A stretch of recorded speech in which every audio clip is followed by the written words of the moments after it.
Everyone, स्वागत है आपका हमारे चैनल में। आज हम बात करने वाले हैं हिमालय ब्रेसोल के बारे में। हिमालय ब्रेसोल टैबलेट एक आयुर्वेदिक दवा है जिसका उपयोग मुख्य रूप से श्वसन संबंधी एलर्जी जैसे एलर्जिक राइनाइटिस, छींक, बहती नाक, एलर्जिक ब्रोंकाइटिस और हल्के अस्थमा के इलाज के लिए किया जाता है।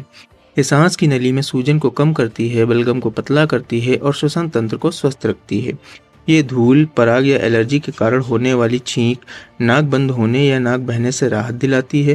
ये सांस की नलियों में सूजन को कम करती है, बलगम को पतला करती है और खांसी में राहत देती है।